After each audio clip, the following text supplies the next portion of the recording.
Since the lockdown, I've been speaking to singers and entertainers from the Irish music scene, from the UK, from Ireland, and all around, and people who've performed and sang and played and entertained. And I've got a lass who's made a big impression, not alone in London, but also in Ireland, and has released an album, released songs, and has a great presence, and always a popular guest for a night of entertainment and singing. Caroline J Harte. Caroline, you're welcome along. Lovely to talk to you. Oh, hi, Jerry. Thanks for having me. A real pleasure. Caroline, you grew up sort of steeped in music. Your dad is a musician. Yeah.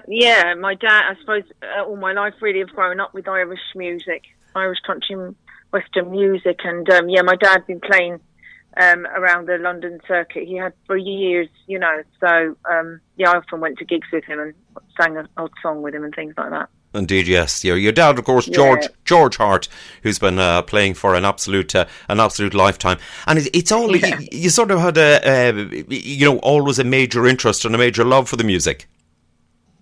Yeah, I've always, I always listened. I think the first, I've always listened to a lot of the Irish singers from a young age. As I say, I was brought up on the music, and I suppose my favourites were like the likes of Philomena Begley, Big Tom. We'd always have music playing in the house. Today now I myself sing with my dad, and like you say, do a few spots here and there. And also I love the dancing, so I also travel to Ireland to weekends of dancing and music as well. Right, so not only you're a performer, but you're also a big fan also. Yeah, love it. I love all the weekends, like the Jimmy Buckley's weekend now, I'd go to every year. Right, excellent. Yeah. Excellent. And I know I've seen you performing on many occasions, and great, lovely performance, lovely singing voice, I'll have to say. And thank you. You had a song which was a great success for you, Down by Rosslare Harbour, an original song. Yeah, that's right. A lady called Dimpler Stevens wrote that song for me, as well as Ramblin' Rosie. So I'm quite lucky because a lot of I've done quite a few original tracks because a lot of songwriters have sent me their songs and I've recorded them. And so, I like doing the originals because you put your own stamp on them, and it's something different. Indeed so. That's right, yes, you wrote the two songs. I forgot about that, yes, the Rambling Rosie one as well. Both songs actually did prove to be sort of a niche for you in that you were the only one, it was an original song, two original songs you recorded and did very well.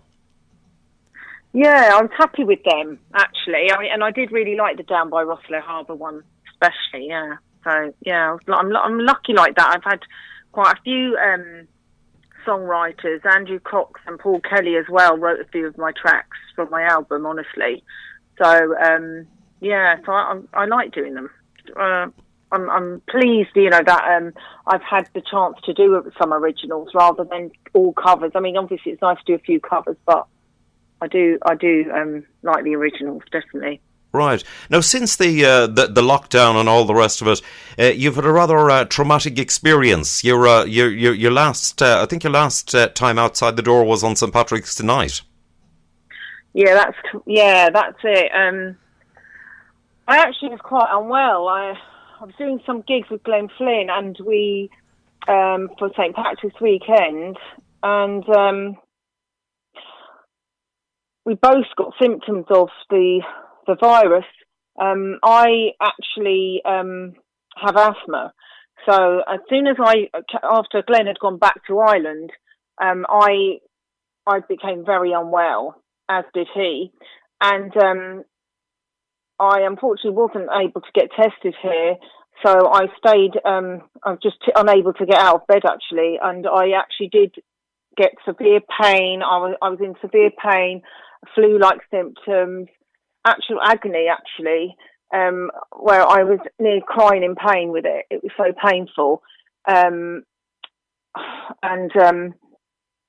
I happened to speak to Glenn the following week, and he also had symptoms. So we both came down with symptoms of it, and he was tested positive. So therefore, I believe I had it as well because I had the same symptoms. It was a horrible experience, but thank God I came through it. I survived it, which, you know, thank God, because I know there are many that haven't survived it, you know, unfortunately. Indeed so. And it's been, It sounds. But I haven't left the house.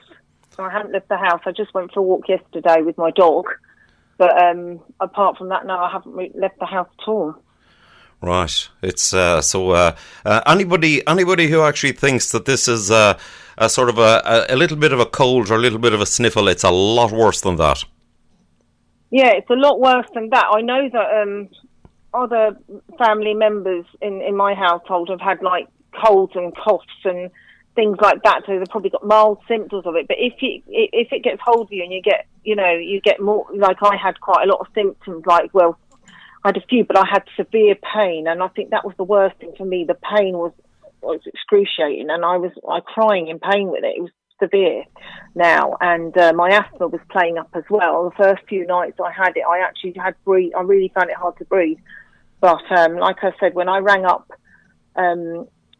asking about what I should do, they just said stay, you know, at home, basically stay at home. So there was no, you know, I couldn't go in. Well, now I'm glad that I didn't, that I just stayed at home, because obviously you also have that worry that if you did go in near a hospital, you could end up getting, you know, another bout of infection through somebody else and end up worse again. I don't know, because we don't know enough about this virus, really, do we? To know, they reckon you can get it again, you see.